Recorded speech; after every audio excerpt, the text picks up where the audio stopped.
Bakan gerçeği görmez çünkü üstünde kılıf var.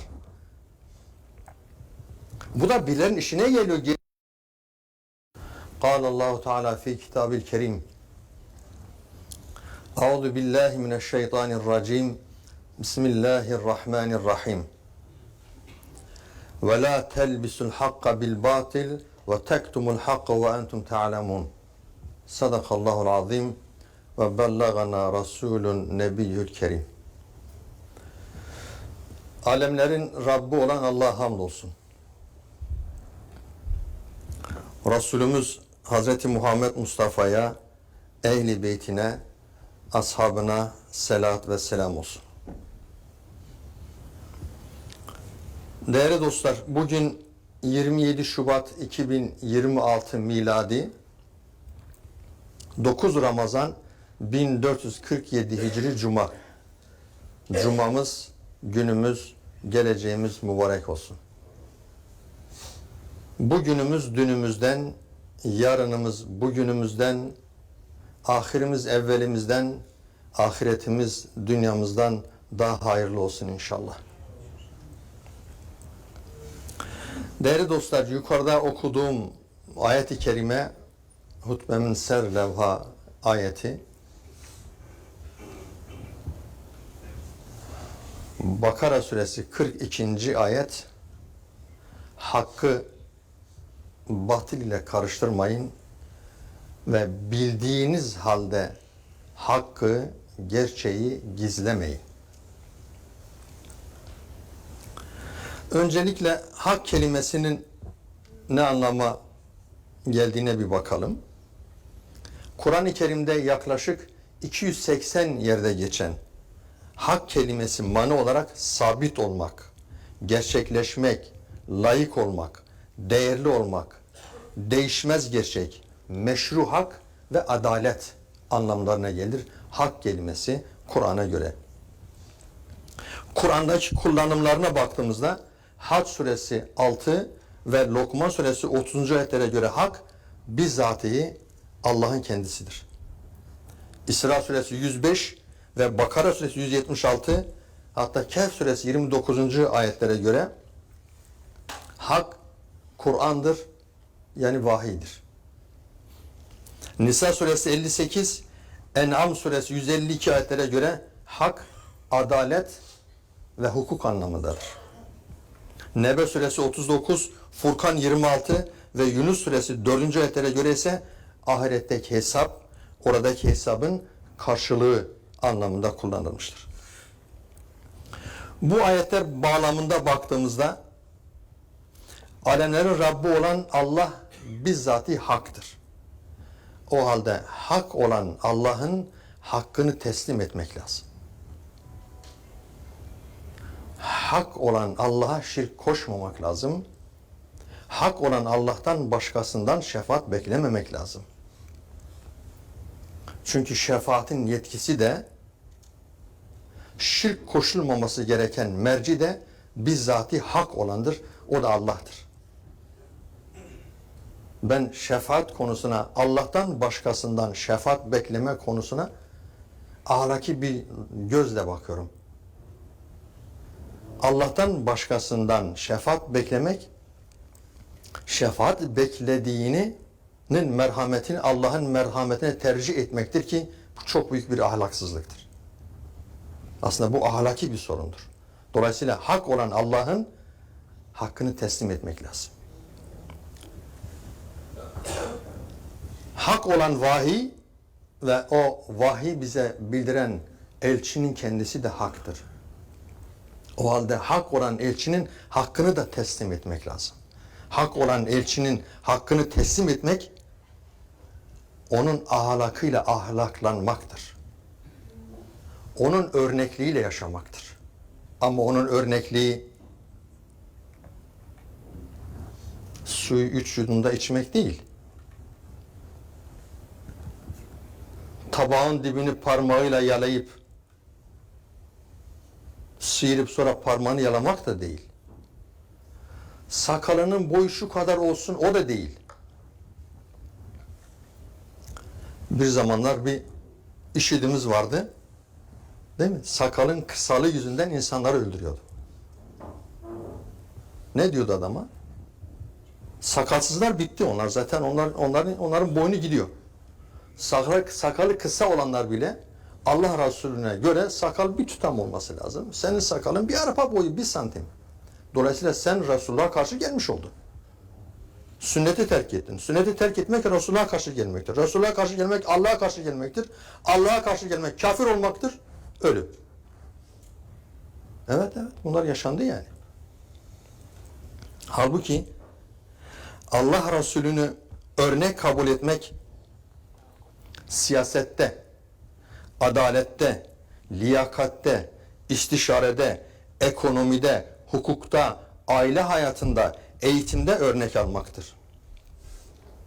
Ribayı nasıl ayaklar altına aldığını, sömürüyü nasıl durdurduğunu, ırkçılığı nasıl yasakladığını, israfı ve yolsuzluğu nasıl önlediğini örnek almaktır.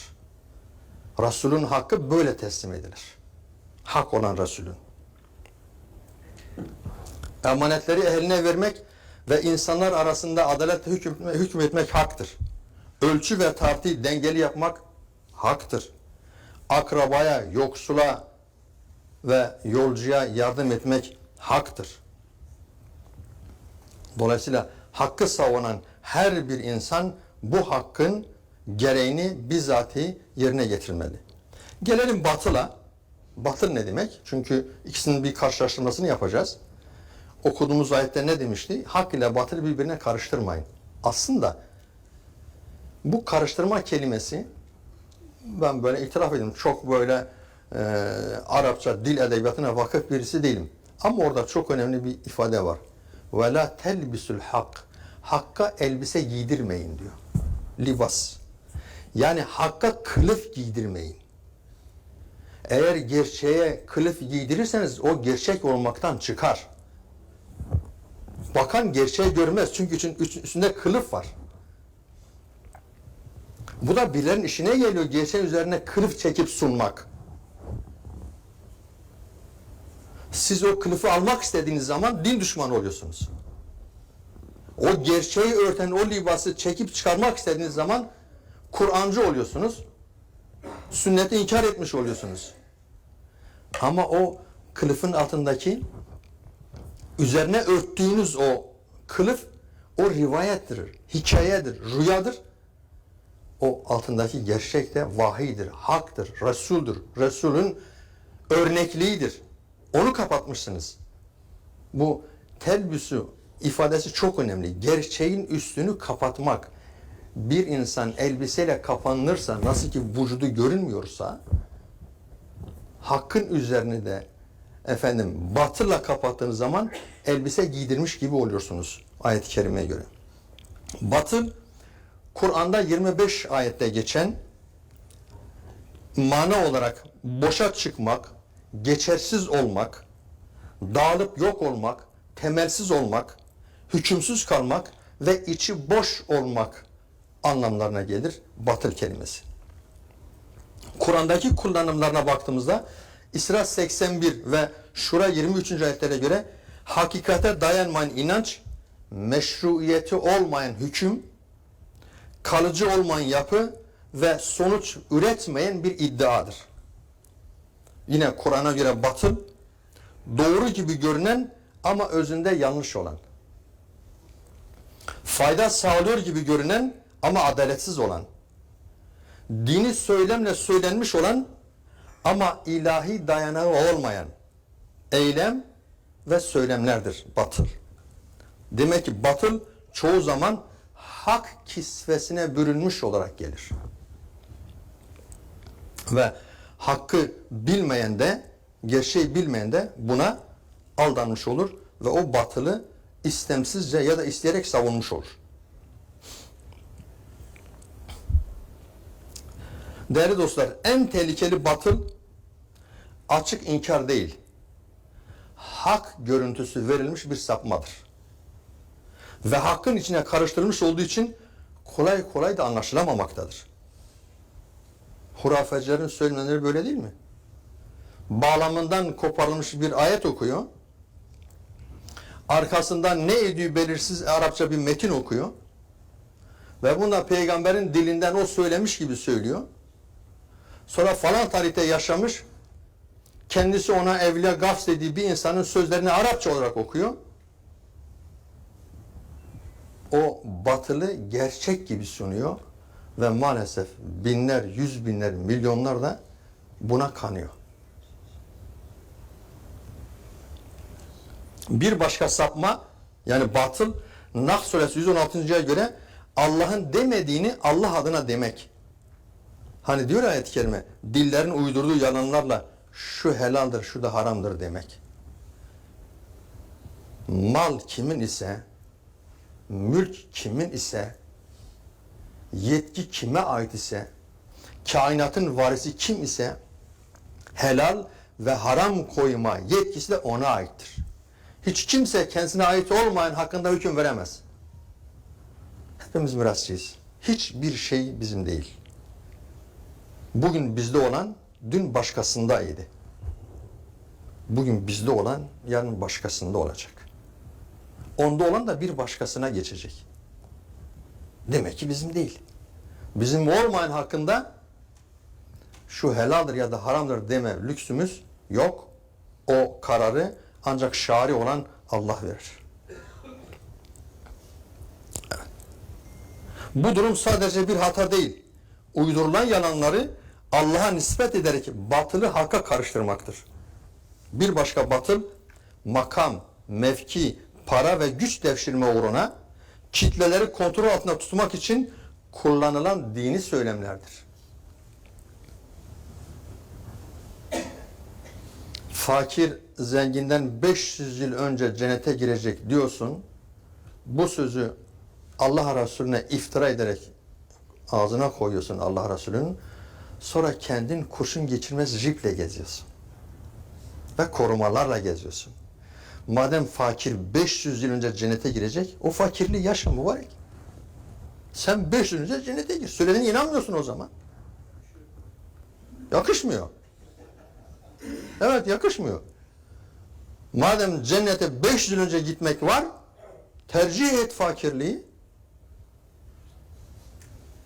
İşte bu söylemler kendi çıkarlarını korumak için garip kurabayı yanında toplamaktır. Değerli dostlar, kısa bir kıyaslama yapacak olursak, hak asıldır, sabittir çünkü ilahi kaynaklıdır. Batıl türevdir, yanlış bilgidir, uydurma inançtır çünkü beşeri üretimidir. Hak meşrudur, kalıcıdır çünkü gerçektir. Batıl istismardır, hakka karıştırılmış sapmadır çünkü temelsizdir. Hak aktiftir, masumdur, arı durudur çünkü inşa ve imar eder. Batıl kırılgandır, meşru olmayan söz ve davranıştır çünkü parazittir ve tüketir. Hak özdür, nüvedir, dolayısıyla tekildir. Batıl üveydir, dolayısıyla çoğuldur. Sırat-ı müstakim bir tanedir. Ama batıllar sayısızdır. Bir hocamız anlatıyor, diyor bir öğrencimiz, doktora öğrencimiz Hindistan'a gitti. Bir Hinduyla sohbet ederken Hindu'ya soruyor. Biliyorsun Hindistan'da tanrı enflasyonu var. Binlerce, yüz binlerce tanrı var. Genç diyor ki, sordum senin kaç tane tanrın var? Dedi ki 5000 tane. Olay şahit olan anlatıyor.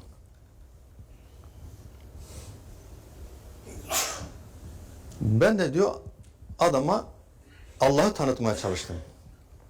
Allah'ın Rahim ve Rahman olduğunu, ahiretteki ve dünyadaki bütün yetkilerin ona ait olduğunu, helal ve haram yetkisine sahip ancak onun olduğunu, bizi yaratanın o olduğunu söyledim. Aa çok güzel dedi. Onu da alıyorum. 5001.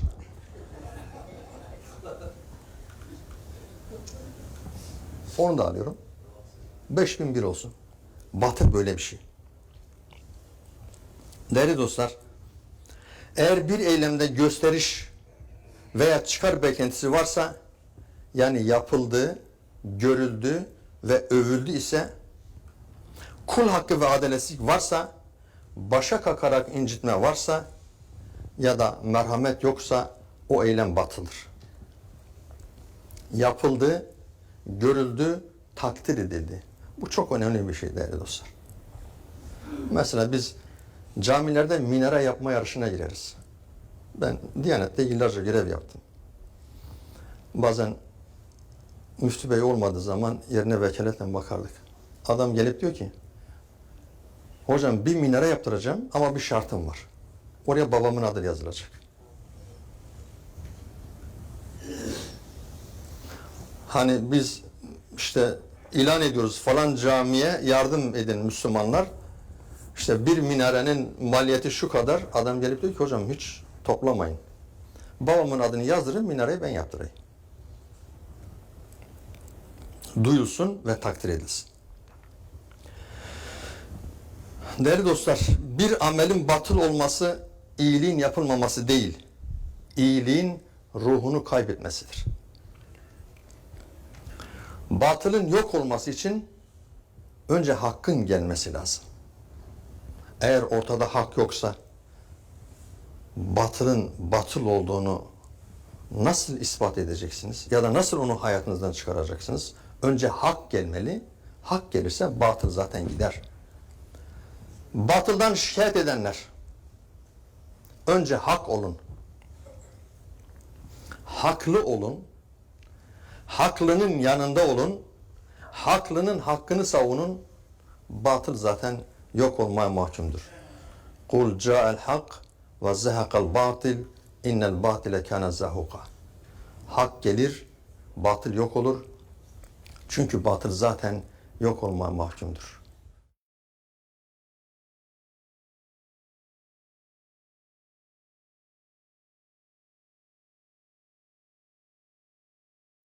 قال الله تعالى في كتاب الكريم أعوذ بالله من الشيطان الرجيم بسم الله الرحمن الرحيم. And do not mix the truth with falsehood, nor conceal the truth while you know Allah the Almighty has spoken the truth, and so has His noble Prophet. Praise be to Allah, the Lord of the worlds. Blessings and peace be upon our messenger, Muhammad Mustafa, his family, and his companions. Allah Almighty spoke in the noble book, I seek refuge in Allah from the accursed devil, in the name of Allah, the most gracious, the most merciful. And do not mix the truth with falsehood, nor conceal the truth while you know Allah the Almighty has spoken the truth, and so has His noble Prophet. Praise be to Allah, the Lord of the worlds. Blessings and peace be upon our messenger, Muhammad Mustafa, his family, and his companions. Dear friends, today is February 27, 2026. Friday 9, Ramadan 1447 Hijri month. May our Friday, our day, and our future be blessed. May our present be better than our past, our tomorrow better than today, our end better than our beginning, and our afterlife better than our world, inshallah. Dear friends, the verse I read above is the introductory verse for the sermon.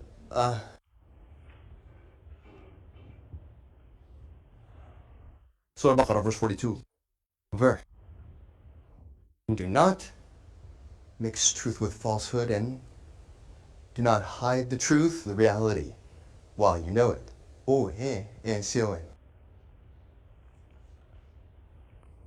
First, let us look at what the word truth, haqq, means. The word haqq, appearing in about 280 places in the Quran, means being firm, coming true, being worthy, being valuable, unchangeable reality, legitimate right and justice. The word haqq, according to the Quran. Looking at its usage in the Quran, Hajj 6 and Luqman 30, Aluwanda Bakut fi. According to these, the truth is Allah Himself. According to Isra 105, Baqarah 176, and even Kahf 29, verses, truth is the Quran, meaning it is revelation. According to Nisa 58 and Anam 152, truth means justice and law. No. And according to Naba 39, Furqan 26, and Surah Yunus verse 4, it is used in the sense of the reckoning, in the hereafter, and the reward for that reckoning. Looking in the context of these verses, Allah, the Lord of the worlds, is truth Himself. Therefore, we must acknowledge the right of Allah, who is the truth. We must not associate partners with Allah, who is the truth. We must not expect intercession from anyone other than Allah, who is the truth. Because the authority for intercession is also, and the authority with whom no partner should be associated is the truth Himself. That is Allah. I look at the matter of intercession, of expecting it from someone other than Allah, from a moral perspective. Expecting intercession from someone other than Allah is to prefer the mercy of the one you seek intercession from over Allah's mercy, which is a very great immorality. Actually, this is a moral problem. Therefore, we must acknowledge the right of Allah, who is the truth. The truth is the revelation, and the messenger who conveyed that revelation to us is also the truth. Therefore, we must also acknowledge the right of the messenger, who is the truth. Acknowledging the right of the messenger, who is the truth, is to be adorned with his morality. It is to live by his example. But his example is not drinking water in 3 gulps. It is not licking the bottom of the plate with your finger, scraping it, and then licking your finger. Let the length of your beard be so much. It is not that either. Once upon a time, there was ISIS, right? They were killing people because their beards were too short. What were they saying to the man? The clean-shaven are finished. They are already. Their necks are gone. Even for those with short beards, according to the Messenger of Allah, the beard should be a handful. Your beard is the length of a barley grain, 1 centimeter. Therefore, you have disobeyed the Messenger of Allah. You abandon the Sunnah. Abandoning the Sunnah is disobeying the Messenger of Allah. Disobeying the Messenger of Allah is disobeying Allah. Disobeying Allah is becoming an infidel. Dead. Yes, these things happened. Whereas, accepting the Messenger of Allah as an example, it is to follow the example in politics, justice, merit, consultation, economy, law, family life, and education. It is to take example in how he trampled usury, how he stopped exploitation, how he forbade racism, and how he prevented waste and corruption. This is how the messenger's right is delivered. The right of the messenger, which is the truth, is to entrust responsibilities to those worthy of them and to rule with justice among people. It is a right to establish balance in measuring and weighing. It is a right to help relatives, the poor, and the traveler. Therefore, every person who defends the truth must fulfill the requirements of this right personally. Now let's talk about falsehood. What does falsehood mean? Because we are going to make a comparison between the two. What did it say in the verse we read? Do not mix truth with falsehood. Actually, this word mix, let me confess this. I am not someone very well versed in Arabic language and literature, but there's a very important expression there. وَتَلْبِسُ الْحَقِّ. It says, do not clothe the truth. Libas, meaning do not put a cover over the truth. If you put a cover over the truth, it ceases to be the truth. The one looking does not see the reality because there is a cover on it. This also suits someone's interest to take the truth, put a cover over it, and present it. When you want to remove that cover, you become an enemy of religion. When you want to pull away that cover hiding the reality, you become a Qur'anist. You become a Qur'anist. You are accused of rejecting the Sunnah. But that cover you put on top of it, that is narration, story, or a dream. The truth underneath it is revelation. It is the truth. It is the messenger. It is the example of the messenger. You have covered it up. This expression, talbis, is very important. To cover up the reality, just as a person's body is not visible when covered with clothes. When you cover the truth with falsehood, you are essentially clothing it. According to the Quranic verse. Falsehood, which appears in 25 verses in the Quran, in meaning it signifies becoming null, invalid, dispersing and disappearing, being groundless, void and hollow. When we look at the usage of the word batil, falsehood, in the Quran, in Isra 81 and Shura 23, it is a belief not based on reality, a judgment without legitimacy, a structure that is not permanent, and a claim that produces no results. Produces no results. Again, according to the Quran, falsehood is that which appears to be true, but it is wrong in its essence. That which appears to bring benefit, but is unjust. And actions or words spoken in religious discourse, but having no divine basis. Falsehood. It means that falsehood often comes disguised as truth. And he who does not know the truth, who does not know reality, is deceived by this and defends that falsehood, either unknowingly or willingly.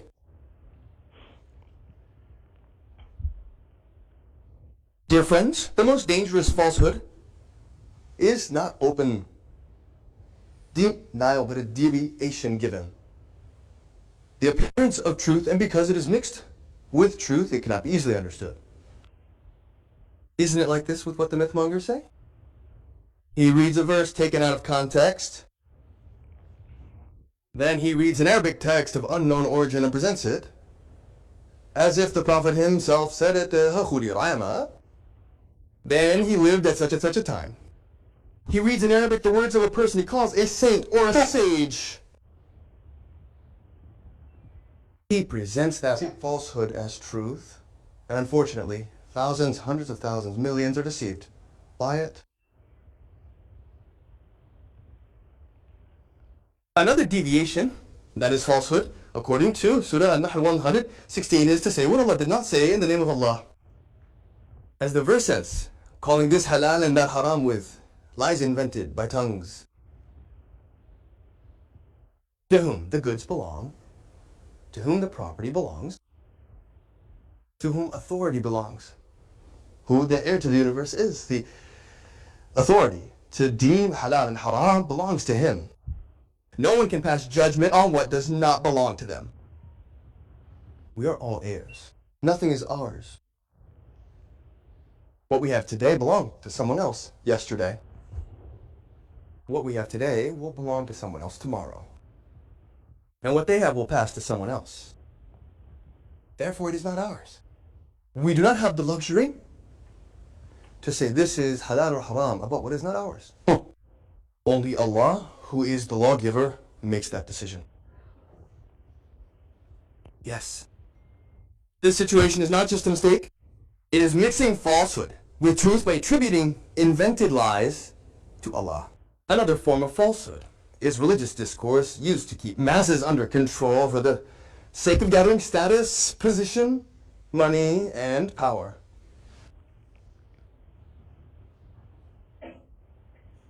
You say the poor will enter paradise 500 years before the rich. Shaytana.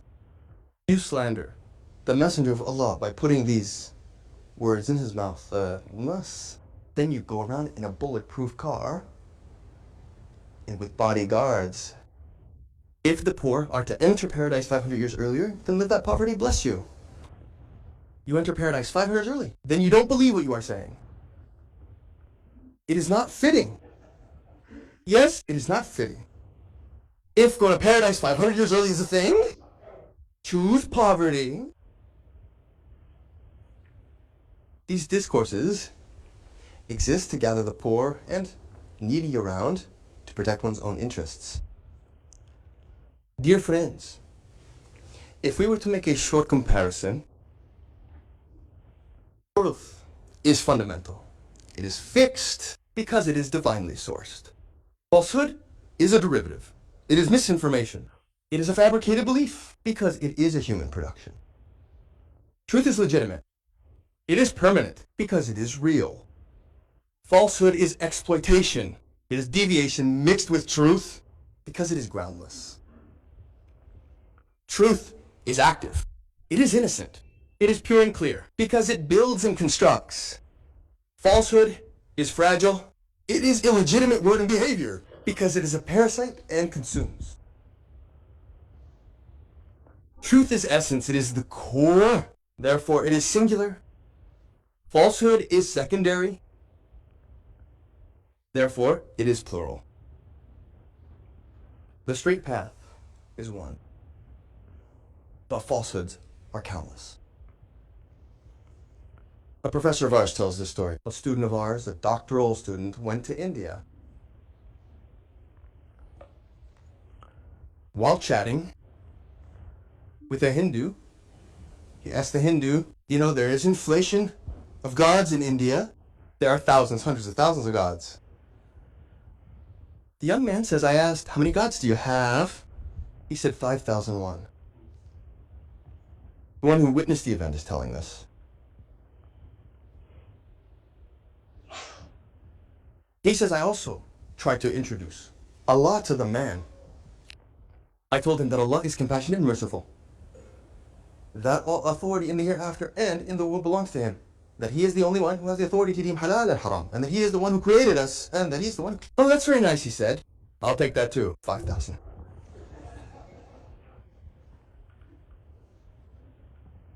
I'll take that too. Make it 5,001. Falsehood, something like this.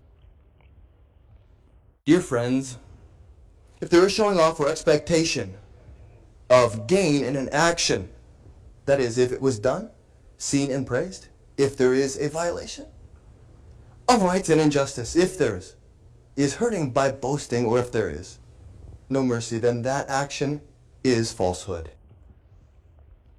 It was done, seen, appreciated, perfect. This is a very important thing, dear friends. For example, we enter a competition in mosques to build minarets. I served in the Director of Religious Affairs for many years. Sometimes, when the Mufti wasn't there, we would act as deputies on his behalf. A man would come and say, Teacher, I want to have a minaret built, but I have one condition. My father's name will be written on it.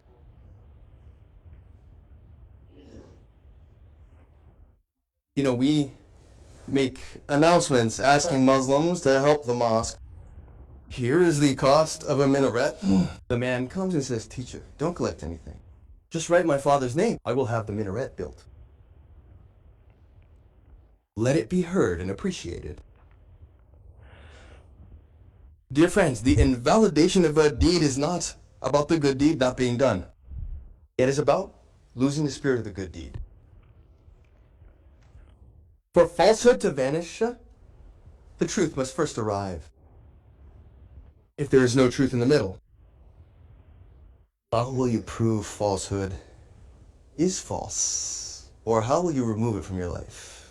The truth must come first. If the truth comes, falsehood will vanish anyway. Those who complain about falsehood, be the truth first.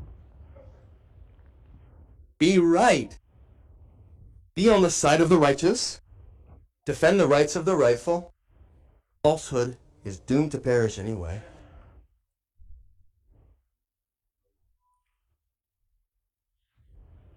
Truth comes, falsehood vanishes, because falsehood is already doomed to vanish.